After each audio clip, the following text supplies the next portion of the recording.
Welcome everyone to a press conference for our Europa League semi-final tomorrow against Athletic Club. With us we have Amorim and Alejandro Garnacho.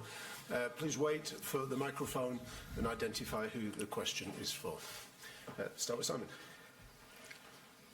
Hi, Bruno. We noticed De Ligt wasn't trained today. What is the severity of this issue and who else is unavailable?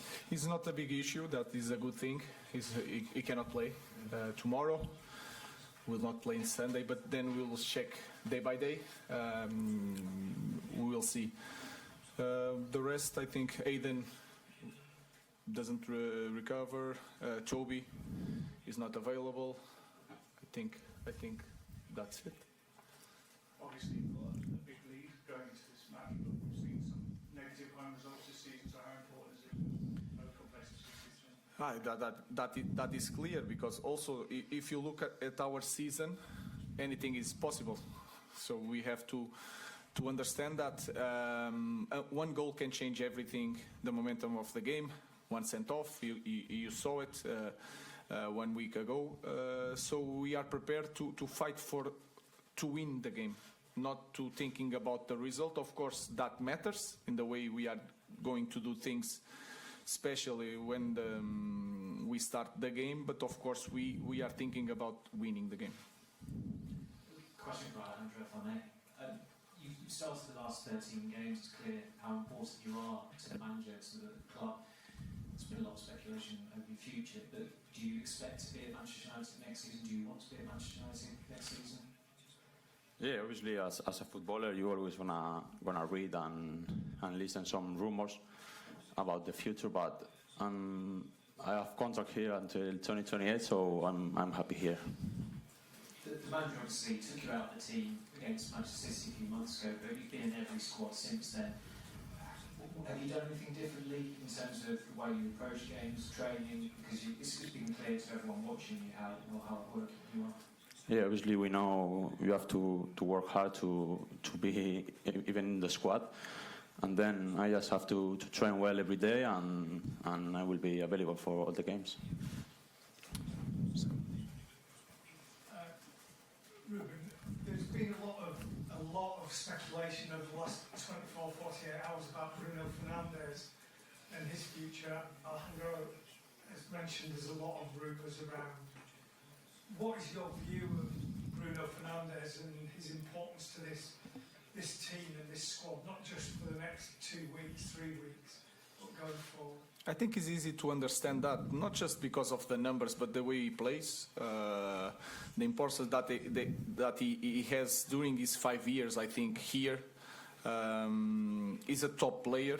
We need the top players. He's a leader. He's the captain. So he's really important. It's normal that there's a lot of clubs that want a player like Bruno, like Garnacho, like others, but we want to keep the best players, and Bruno is clearly one of the top players in the world. So our idea didn't change. We want Bruno here. Can I just ask you, Alejandro, you're at the start of your career, you came in, played a lot of games, got a lot of positivity last year. This season you've been part of a struggling team. The managers come in and been fairly brutal in terms of some of the things that he said about the team. How has that gone down in the dressing room, and how is that for a young player to deal with?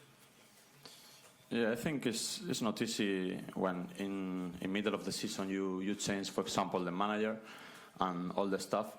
But yeah, in my mind it's always try to work hard every day and try to show the manager in this case that I need to play, and it's the only thing I have to do. Brian, is Guillermo here of CBS. How many times have you watched the Athletic Club game, and does the result reflect what happened on the pitch really?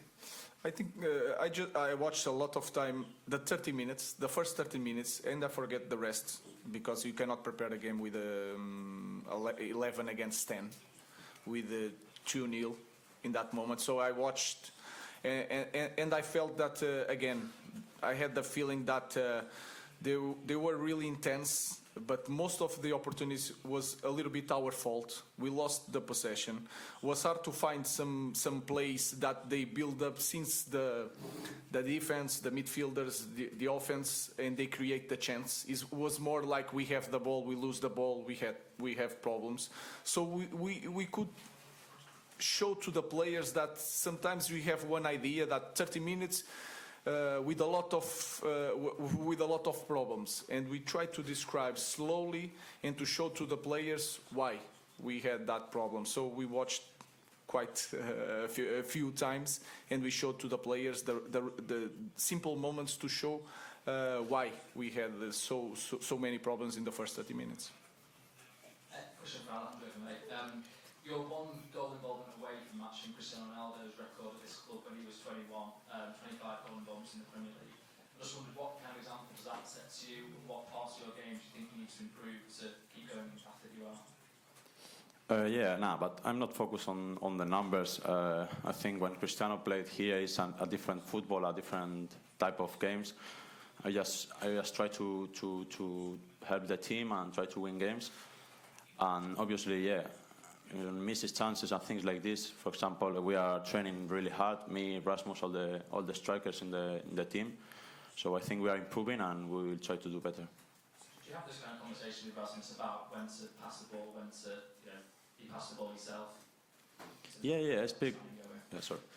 I speak with him a lot. We try to help each other, but sometimes it's from this side it's difficult, But we try hard. We train hard every game to try to all of these chances. For example, try to score more of them, and the team will improve if we score more goals. Is the Lyon game a reminder that you can't take anything for granted? You're 2-0 up, then 4-2 came back, and does that show almost tomorrow night the biggest danger is not Athletic but yourselves, the chance to progress? It's everything together. Again, if you look at our team, we cannot control, we cannot say today what is going to happen. There are some teams in any league that can understand the game is going to be like this, can change a little bit, but the story is going to be like this, and we can control the narrative of the game. We cannot do that. So we have to face the game as one more game. We need to. I feel that we need to score to go to the next round. So that is clearly the way we are going to face the game again. And then we use some image. Brentford. We are near the draw, but we suffer a goal and suffer another goal quite fast. That can happen. That happened 4 times here in Manchester United. So we know that is going. We will have to suffer a little bit to go to the final, and we are ready to suffer. And we need to be better in the small details in this game. It's hard to say, and sometimes it's not what kind of team we will be tomorrow. Sometimes even during the game we are one team, something happen, and we lose our mind a little bit. So, but we are improving the way we play. We are more confident, and we are ready to face this challenge.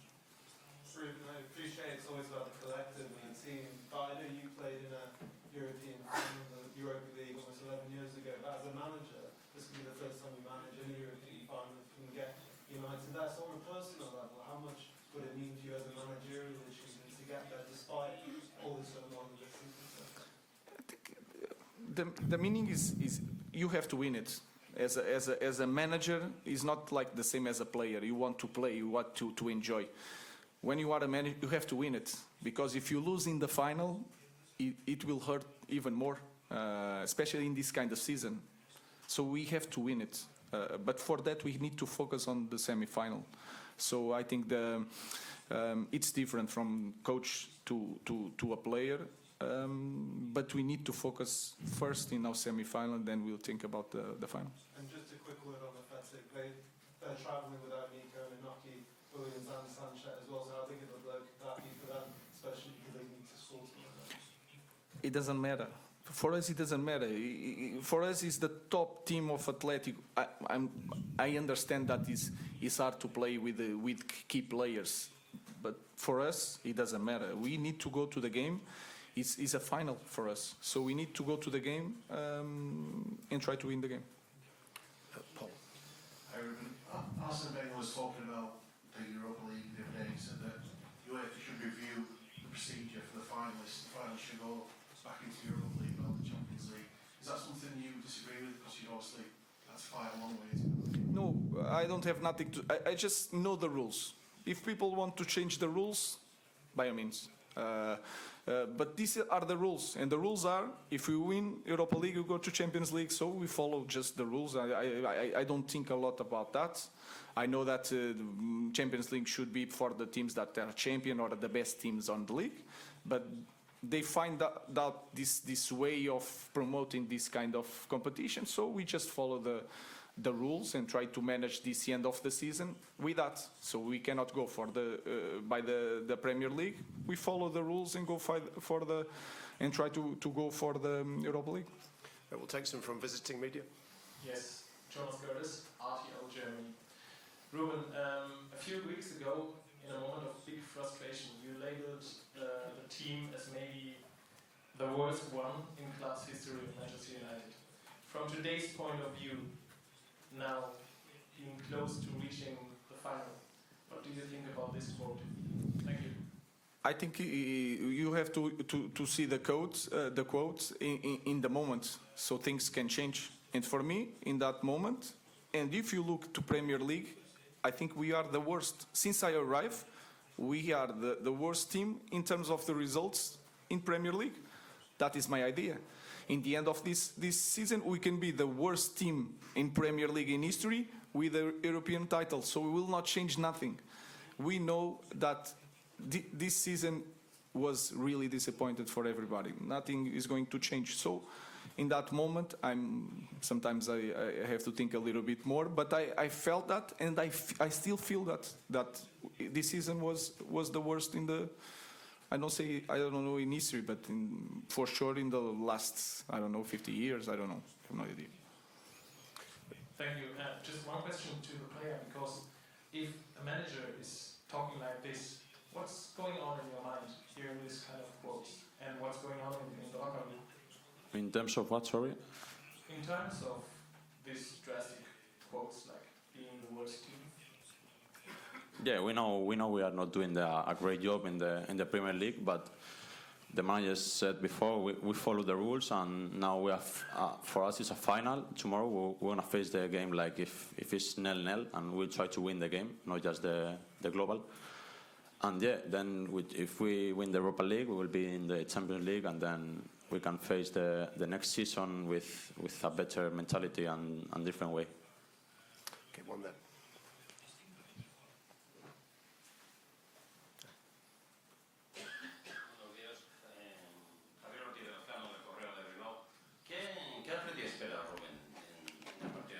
What do you expect from tomorrow night's game, Ruben?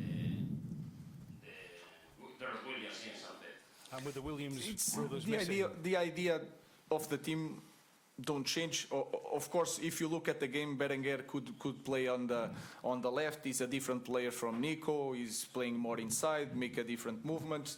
Jallo, I know quite well. Jallo could get in the team. He's quite similar in the way he moves with Iñaki. So, of course, Iñaki is a better player in this moment. He has experience.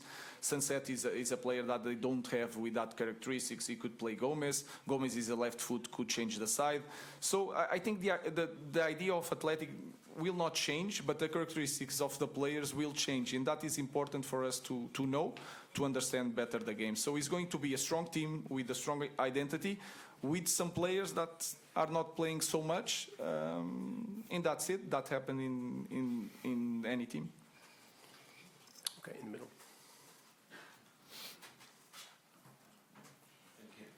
Alejandro, perdón. Héctor Martínez del periódico de Bilbao.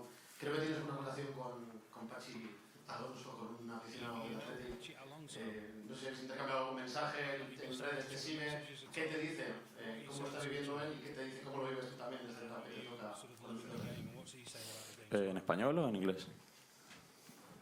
It's up to you. No, sí, es un amigo de la familia y tenemos relación, he estado varias veces con él, pero Sí, es fan del Bilbao y Atlético de Bilbao. Y nada, me escribió, me dio la enhorabuena por el partido, por la victoria y dijo que iban a venir con todo a intentar remontar y bueno, también le deseo suerte a ellos. Last question. Alejandro, obviously United have a very big history of flying wingers going back many years. Since Ruben came in, the system, the formation has changed quite dramatically. How have you found the change, the adaptation to this new system, playing as like a number 10 and not an out-and-out winger? And do you think we can actually see your best in that position, or do you still very much see yourself as an out-and-out winger? Yeah, I think it's difficult for everyone when and it's in the middle of the season when a new manager coming in and we change the formation, but we just need to follow the rules, and I'm trying to improve every day. Obviously, the manager knows the characteristics of the players.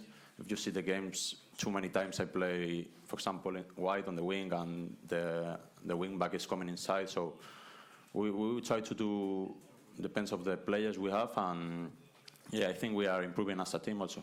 Has it been hard, like mentally, tactically, as well as the game, to make that adaptation for you personally in the season? Have you found it a challenge?